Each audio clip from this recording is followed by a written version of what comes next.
Well guys, it's time. Evangelion 3.0 plus 1.0 is here. Finally, at long last. And that means that it's time to share some thoughts with all of you. Before we move on, this video will contain spoilers for Evangelion 3.0 plus 1.0, so consider yourself warned.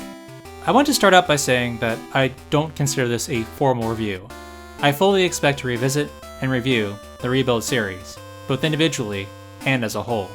And because of what the film's resolution revolves around, I feel I can't fully stamp an approval or disapproval on 3.0 plus 1.0 or Rebuild as a whole at this time. There's so much that I want to revisit beforehand, not just the prior three films, but also the television series, the end of Evangelion, and Sadamoto's manga. I think it's important to consider the interrelation between all of these works when also evaluating 3.0 plus 1.0, which in some ways endeavors to be the new capstone for the core works of the franchise. I've been an Evangelion fan for a long time, and I've spent a long time awaiting this film. When the rebuild of Evangelion films were announced 15 years ago, they were described as 3 re-edits of the television series, concluded with a new ending, and the original time frame for that ending would have seen it released by the end of 2008. In a way, I've spent the majority of my Evangelion fandom in expectation for this new ending. In that regard, it had a lot, perhaps too much, to live up to. One of the things that I hope is pretty apparent from my social media, the content that I create, and how I interact with all of you in the fandom, is that I want to project positivity and optimism, because I really love this franchise, and I want people to enjoy every facet of it. And in the case where I don't care for a part of it, and particularly where others do, I genuinely feel bad, like I'm letting you all down. All of this is to say that I wanted to like this film. I wanted to be satisfied by this film, but I'm not. After 3 viewings, I can't say that I liked it. I can't say that I hated it either. Mostly, I feel disappointment in nearly every aspect of its narrative. I've read comments and responses by people who found it beautiful, emotional, cathartic, and how they were moved to tears by it. And a part of me wants to joke and ask, did we even watch the same movie? Candidly, the first time I watched it, it felt like a fever dream. Like my brain genuinely hurt afterwards. I suppose that's fitting, in a way. The memory of my first viewings of the prior 2 endings were also a lot to take in and process. Nevertheless, it took me a while to slowly decompress and begin to put my feelings into human speech. My first issue was the film's length. In every way, it felt like a 2.5-hour film. It never engaged me to the point where the time slipped by. It crawled. I kept checking the playhead to see how much time was left. I was surprised by how slowly it progressed through its acts. I can recall watching the disappearance of Haruhi Suzumiya, which is longer than 3.0 plus 1.0, and being engaged with it to the point where it didn't feel remotely as long as it was. 3.0 plus 1.0, on the other hand, felt much longer than it actually was. Another issue I had was the film's structure, and that despite being a pretty long film, it felt like the first half contributed very little to the second half. I liked the Paris sequence as an action set piece, but really, all it boils down to is them getting parts and supplies. That's it. If the children had rejoined Ville after they had made repairs, I really don't think anything would have been lost in terms of the narrative. Similarly, the village sequence really doesn't add much to the rest of the film. It's mostly about completing Rei Q's arc, which is basically the same as Rei 2's arc in 2.0. She's nice to Shinji, and she gives him his father's tape player, which is symbolic of wanting them to communicate. It feels very redundant, and I would have liked to see her character arc connect with Rei 2 in a more meaningful way. As for Shinji, this film feels like it completely forgot that he's the protagonist. With the exception of isolating himself from others, he doesn't do, or say, anything for an entire 37 minutes of the film. And while he starts to open back up through the efforts of Rei and Kensuke, he does nothing to advance the film's plot. In particular, the transition from Rei Q's death, which should have triggered a relapse of his PTSD, to him resolving himself to go with the Wunder, which happened the same day, felt incredibly abrupt, unrealistic, and sloppy. I'm certain many of you will disagree, but I could have done without the entire village sequence, and instead followed the opening titles, with the children being retrieved by Ville, and reinvest that time in the reconciliation between Shinji and Misato being a thing that allows Shinji to cope with his PTSD and rediscover his path in the story. Alternatively, have the Wunder spend time at the village so that Misato and Shinji can connect, and so that Shinji and Mari can develop a more believable relationship. While some lasting issues from 3.0 are resolved, we don't get to the actual plot or conflict of the film until a full hour in, when we get to Operation Yamato, which has the goal of rendering Unit 13 unusable to prevent instrumentality or another impact from occurring.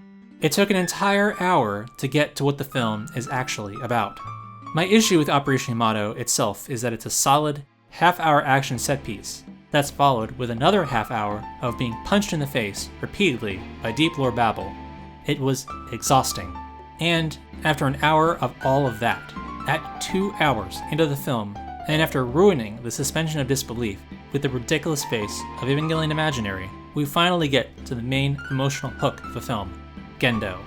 This is the part of the film where I completely disengaged from the narrative. I don't care about Gendo, and I really don't care about healing his heart.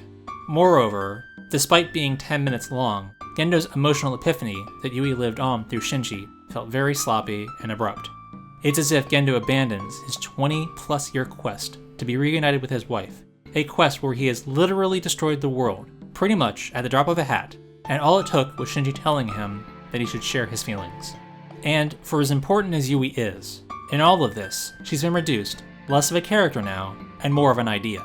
Her only spoken line, considering the names of Rei and Shinji, is recycled from 1.0, and if I'm not mistaken, is her only spoken line in the entire tetralogy. And finally, the loop. The connections to Neon Genesis all felt very vague and messy, and Shinji deciding to rewrite reality to one without Evangelions felt like a very cheap resolution. Instead, I would have rather have seen the Evangelions wiped from existence, the door to Guff closed, the corization of the Earth purified, and the curse of Evangelion lifted from the pilots. And initially, that's what appears to happen. But then, Shinji appears to awaken in a reset world with Mari, who removes his DSS choker, the responsibility the Masato had bestowed upon him, as the last remnant of that reality. I don't interpret this as the literal feature of that world. The presence of the choker, and of Asuka, Rei, and Kaoru, seemingly as strangers in the background, and that it transitions to live action to connect it to our reality, would all suggest otherwise. This film talks about standing up in the real world and accepting the responsibility of your actions. And where previously we were told that time can't be turned back, that you cannot redo, wishing for an entirely new world feels like it undermines all of that. I would have liked to see Shinji return to the village, which the film spent the better part of an hour developing, to help rebuild rather than wishing it all away. The fact that Shinji is heavily implied to have ended up with Mari didn't upset or disappoint me. The fact that it seems to have wished away everything else along with it feels like a disservice to that world, and the potential it had to renew itself, had it only been given the chance. The finality of the ending came at the expense of any joy that people found in the village, as well as the characters, or the versions of those characters, lost in the rewrite. What shouldn't have been rewritten was the world of this film. What should have been rewritten was the film itself. I sincerely wanted to like this film. Maybe it will grow on me over time, but for now, I feel overwhelming disappointment for it. There are certain elements, ingredients within the film that I enjoyed. I enjoyed seeing Toji and Hikari together, raising a baby girl. I enjoyed the action set pieces, like the Paris operation, and the Evas diving into the vortex of mass-produced Evangelions, ridiculous in its excess as it may have been. I found most of the experimentalism in the instrumentality sequence interesting. Visually, the film was mostly very well done. The film was certainly well crafted, and countless hours were put into its creation, and the soundtrack was excellent, with a lot of memorable background music and lyrical interludes. But the narrative itself felt overly long and poorly structured, and the emotional core of the film didn't resonate with me. For those of you who were so moved by this film, I want to say that, for what it's worth, I am genuinely happy that you were able to enjoy this film, or I could not. More than anything else, Evangelion 3.0 Post 1.0 leaves me with a desire to reread the Neon Genesis Evangelion manga by Yoshiyuki Sadamoto, which I think more accurately reflects the ending that I had wished for, and more fittingly leaves Evangelion thrice ended. Hey guys, thanks for listening. I hope you appreciated hearing my thoughts, even if you disagreed. In the spirit of positivity, regardless of whether you liked or disliked 3.0 plus 1.0, tell me one thing in the comments below that you liked or enjoyed about this film. Thanks, I'll see you again soon.